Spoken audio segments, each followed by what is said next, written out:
Is your debt causing you sleepless nights? Knock your debt out with Debt KO. And your debt won't be the only thing keeping you up at night. Debt KO, free, impartial advice on all your debt.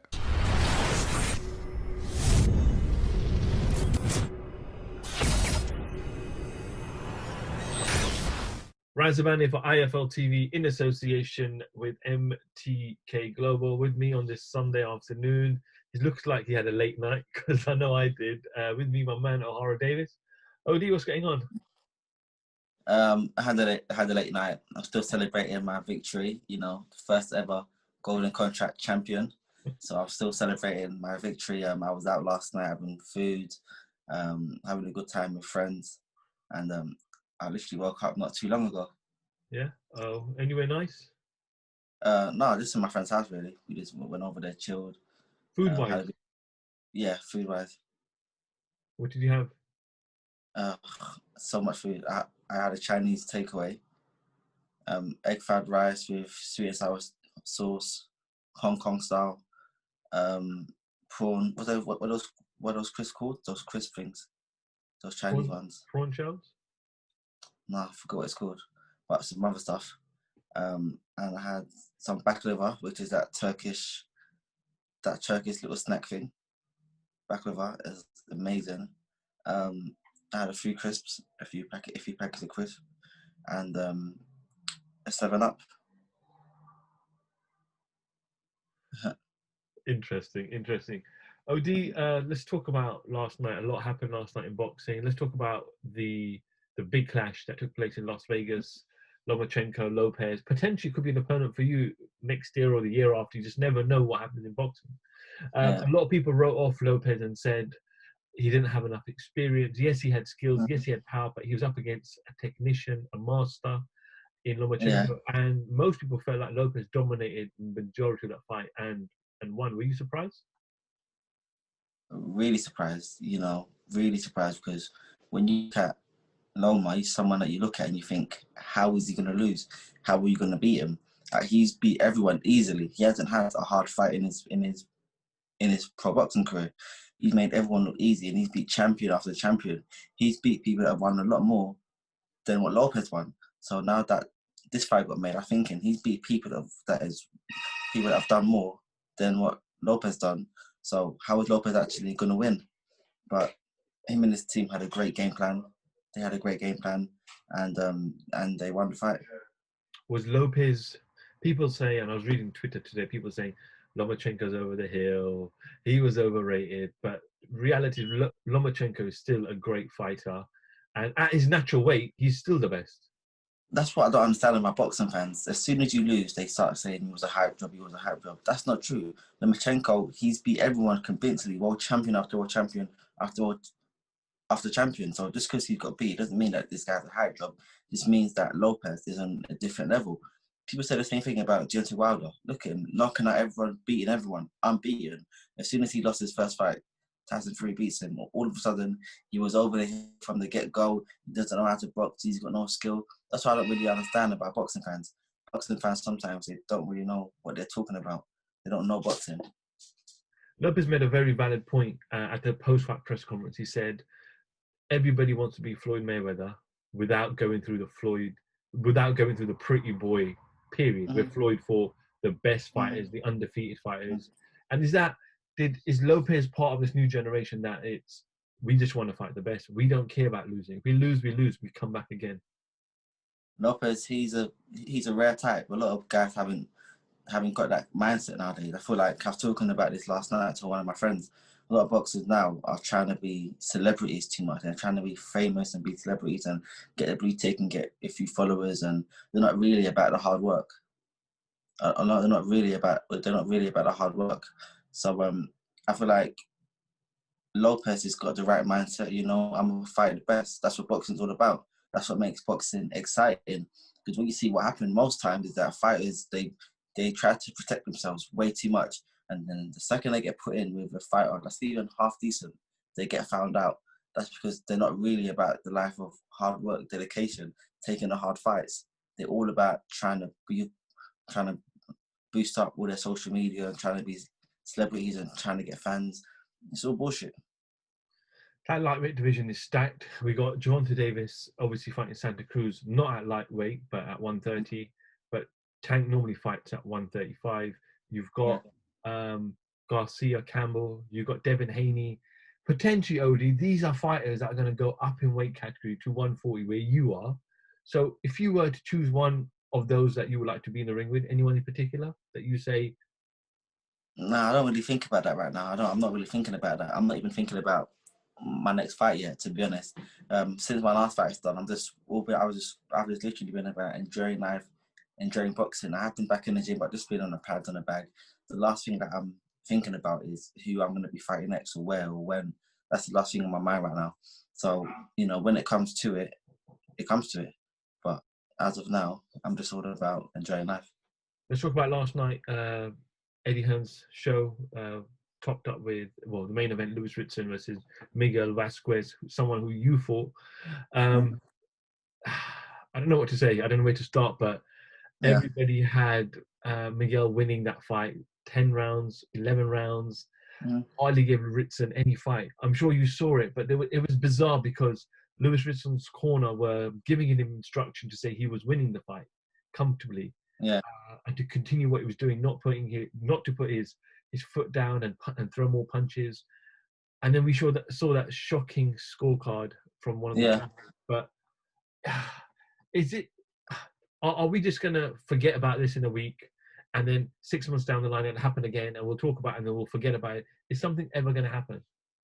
I feel like we owe one of two things. Miguel Vasquez has to have an immediate rematch, or they go before the board and then the board give the right win to the fighter that should have won. Everyone that watched the fight believes that Miguel Vasquez should have won. I feel that Miguel Vasquez should have won. So, I feel like either one of those two things has to happen in an immediate rematch, or the board give that win to the person that should have won. It was really bad. It was probably one of the worst I've seen in boxing. And I feel like the British Boxing Board of Control they have to discipline that judge. And then that will give a message out to other judges that might also have that same mindset of not judging the fights how they should be judged. Odie, there's so much boxing going on last night, but there's also a lot of boxing going on Twitter as well.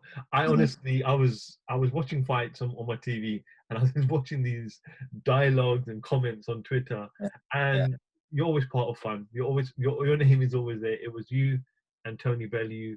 Where did this all start from? It started over 2 years ago, about 2.5 years ago, when I got thrown under the bus. Listen, Eddie Hearn threw me under the bus for no reason. I've done nothing wrong. They asked me if I can send up a certain tweet, which I sent up. When it all went pear-shaped, they tried to make it look like I've been abandoned, I've done wrong, I got to take another show. And at this time, I had never heard of the Hillsborough incident in my entire life. I had never heard of the Hillsborough incident. And like, Eddie Hearn knew that, Tony Bellew knew that, but Tony Bellew, he still came online, slated me day after day after day. Tony Bellew wanted my boxing career to be over something that I didn't even say. Like, come on, like, you hate me that much? So I ain't forgot about what happened to me. So when I see that his fighter got beat, I just tagged him and I put a smiley face. Like, that's it. I didn't say anything. I just tagged him and I put a smiley face. And he obviously saw that and he went mad because he just doesn't like me. And he doesn't like me because I've knocked out a few people from his hometown. I knocked out Tom Farrell in Liverpool, and I knocked out Dave Matthews, who's from Liverpool. And I also beat Truman in Liverpool. I knocked him out as well. So he doesn't like me because of that, because I've knocked out a few of his friends. So that's why he tried to get me thrown under the bus and he amped it up. So when I saw that his guy lost, I'm like, hell yeah, Tony Bellew. I just put a smiley face. That's what I did, which I think is quite fair. And obviously, you saw his response. He called you a quitter. He said that you would never basically achieve what he's ever achieved. So were they harsh comments from him? No, I don't really mind. Obviously, that's what he'll say. That's what he'll say. I'm never going to achieve what he's going to achieve. Like you don't know that. You don't know that. My boxing career is not done. I'm still young. I'm only 28 years old. I believe I can do what he's done and more. And plus, I don't really want to achieve what he's achieved. How many times has he been knocked out? Usyk cleaned him out. Stevenson cleaned him out, and a few other fighters also beat him. You know what I mean? I don't want that to be me. I don't want to have my boxing career over and then still have to be a commentator.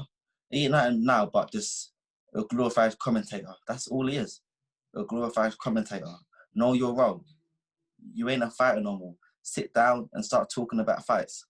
Come to my fight and start commentating in my fights. Stop acting like you're a fighter still. Your boxing career's done.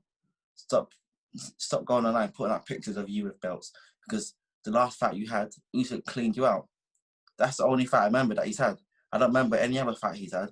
I'm a judge his whole boxing career from his last fight of him getting his ass whooped by Usyk. He beat on one leg David Hay. He only had one leg. One leg. He won the world title from some bum, Macabu, whatever that guy's name is. Come on now. He only won what he done because Eddie Hearn gave him the links. Eddie Hearn's, he's got power, he's got links, he's got Sky Sports, he's got money. So Eddie Hearn's able to direct your boxing career and get you a world title against a bum. Just because you beat a bum to win a world title doesn't mean that you're some fucking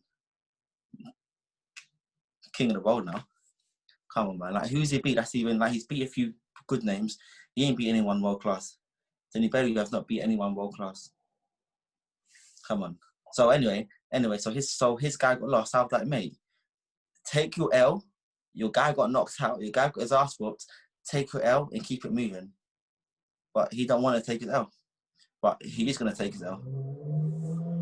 The last tweet, obviously, you sent was when you put a collage of pictures of him, obviously knocked out when he fought Usyk, and I think you called him a pancake, or so knocked out like a pancake, I think you said. And his response was, I promise. People were saying, making comments, and he said, I promise he will learn. What do you think he meant by that? I don't know. I don't really care. I don't know. I don't really care. You know, it don't bother me. These people have been disrespecting me for years. When I got thrown under the bus, they tried to make sure that my boxing career was done and over. You think I care what these guys say? These guys don't love me. They don't care about me. They've done what they can. They've done everything that they could in their power to make sure that I don't come back. And now that I'm back, they don't like it because they don't like me and they've never liked me. So they say fuck me. I'm like, fuck you too. I'm like, fuck you too. I'm away 2.5 years and I put a smiley face and you're gonna start crying again. Fuck him. He said, keep that energy when you see me. I will keep the same energy. I will keep the same energy when I see him, because he's been online talking about me all this time, talking shit. But when he saw me at the Golden contract in the first round, he saw me. He was in my face. He didn't say shit to me. He looked right past me, as if I didn't exist. Like, I'm not like I ain't no punk. When you see me, let's see, mate. He's like you try some shit when you see me, and you're gonna be on the receiving end, not me. So let's see. Let him try some shit. Okay, interesting. Well, we'll see what happens in the coming weeks when you do cross paths. Eddie Hearn was speaking to IFO and he said, Ohara, let's forget about the past and stop mentioning I threw you on the bus. Get onto my shows. I know you want this Golden contract. I know you're going to have some big fights there. Financially, you're going to be rewarded as well. But can this relationship be built again? Can this bromance? Me and Eddie Hearn, we were always cool. I actually like Eddie Hearn, but he needs to apologize for throwing me under the bus. He needs to apologize, and until he apologizes, I can't get over what he done. Eddie Hearn threw me under the bus for no reason. About 2.5 years ago, late 2017, early 2018. Why did you throw me under the bus, Eddie Hearn? You need to answer. You need to tell me, phone me, sit me down, explain to me why you threw me under the bus. All right, we look forward to it. I'm not just that. Why you let Tony Bellew influence you, and why you let all these people online influence you, all these boxing people, the boxing trolls, because they don't like me. They went and they tried to twist what I said to make it seem as if I'm talking about Hillsborough, an event that I've never heard of, a football event that happened before I was born up in Liverpool. I know nothing about football. How am I going to know what happened before I was born? And about the deaths of the 96 people. How am I going to know about that? It's a very tragic incident, but I wasn't talking about that. And Eddie Hearn used that, and he let Tony Bellew and those guys influence him to throw me under the bus. I'm not over it. If you got thrown under the bus, you still won't be over it. And these boxing fans saying I should just get over it. If they got thrown under the bus like I did, they won't be over it. So I'm not over it. I need an explanation. Eddie Hearn needs to sit me down and answer why you threw me under the bus. Okay, Ohara. Thank you very much, my man. I thought I'd catch up with you today because obviously get your reaction on last night. Stay well, stay safe, and I'm sure we're going to be running into each other very, very soon. 100%. Ohara Davies for IFL TV. Thank you very much. Peace. Is your debt causing you sleepless nights? Knock your debt out with Debt KO. And your debt won't be the only thing keeping you up at night. Debt KO, free impartial advice on all your debt.